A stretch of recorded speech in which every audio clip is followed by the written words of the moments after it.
All right, July week 2, OSS. Here's the demo for the week. First off, we have Chip.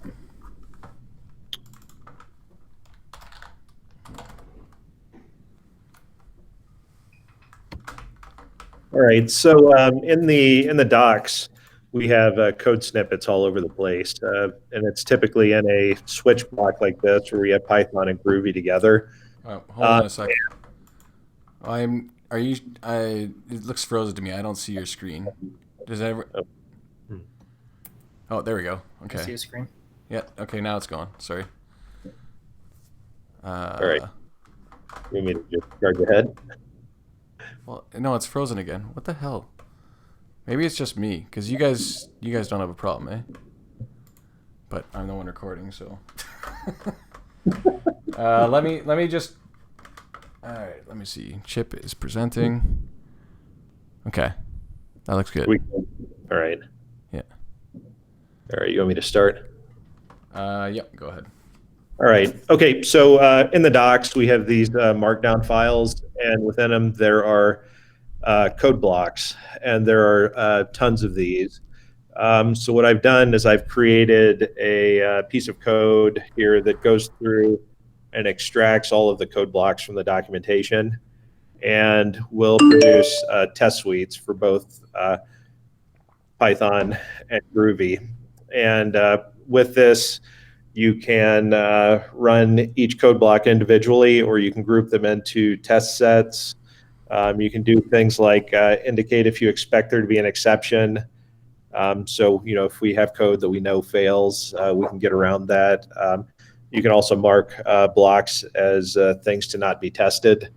So anyway, the code is here. The code is in review right now. As soon as it gets through review, then we need to go through and annotate the code blocks on, whether they're to be executed, if they should have exceptions, and if they're in a test set. Okay. Cool. All right. Next we have Devin, if he's showing up all right. Yeah, my internet might be having some issues here, so if I drop off, I would just continue without me, but we'll see here. I'm going to go ahead and present my screen. This is kind of a code and command line demo of the Java client. I'm going to share. Oh, you haven't shared yet? Okay. Hopefully it shows up. Yep, I can see that. So I've got a couple different ways I've broken up this package right now. One is a very simple light client that creates sessions and exports, and the other one is a flight client that can get streams and do gets and stuff like that. So right now I'm just going to show a simple program that hammers and creates as many sessions as possible.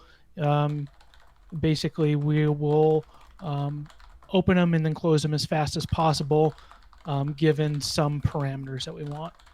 So down here, I am going to go ahead and hammer the local host up to 256 outstanding flights at any time, or sessions at any time. And I'm going to do it 100,000 times just to see if our servers can handle it. And there we go. It's off to the races. If you actually want to look at the logs for it, it's not very pretty. So there's those 100,000 sessions flying by. 100,000 succeeded, and it looks like on average it took, what is that, 100 microseconds potentially per session. So, this is potentially something that would be interested in if you were really trying to optimize the performance of starting sessions. Let's look at some actual do-get examples here. I've got something that will get a TSV. And so a TSV is a tab separated file. That's kind of the format that at least the Aero flight stuff supports really easily for me to print out on the screen. So I'm going to go ahead and do that. Basically, what this workflow looks like is I'm going to give it a host. I'm going to read in the QST table file. I'm going to do some startup stuff. And then basically I'm going to start a session. I'm going to get the flight interface that I've exposed. I'm going to export that table, and then I'm going to get it. And so this is kind of the workflow right here.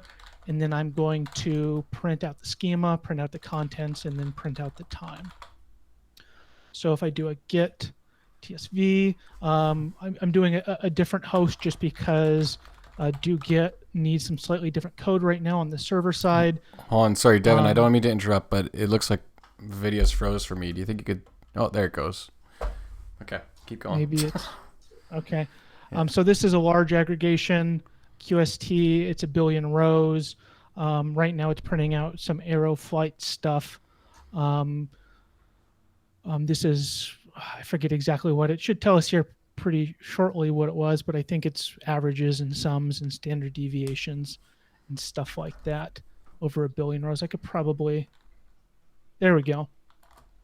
So that took 20 seconds to execute that. This was the schema of it, and then this was the value that I got out. We could also a very similar program to this, except we could pull it on some interval. So this is a slightly different aggregation that's actually ticking.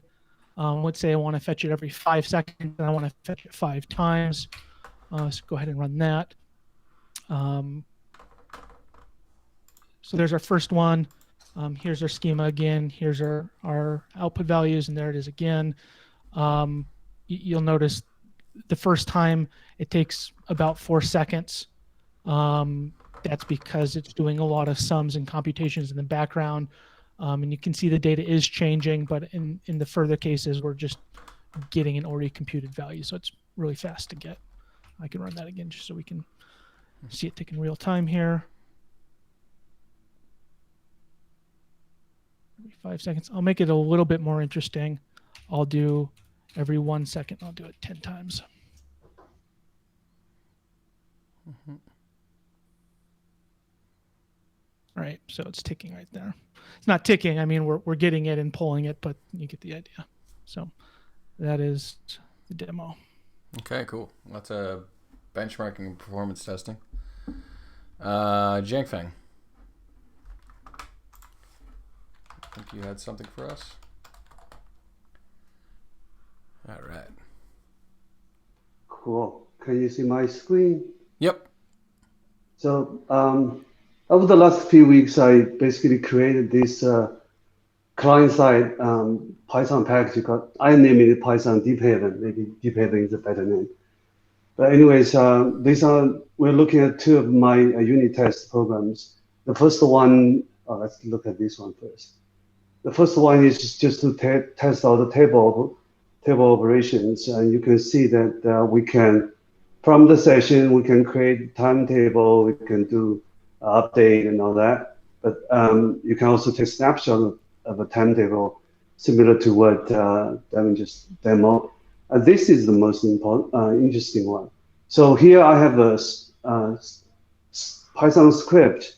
So basically, I can run this script on the server and create a table called daily table, and then I can use that table to do a do-get and get a snapshot of it and convert that to pandas and can print it out. So I can run this guy. You can see, okay, that's the table back. And I also finished some of the query capabilities. So in this case, you can see that you can use the session to build a query based on a table. Then you can chain all the table operations there. I only implemented update and tail, but I mixed them together. If I run this guy, can get another result back like that. So any questions? If not, that concludes it. Cool. I think that was it for the demo. All right. Cool.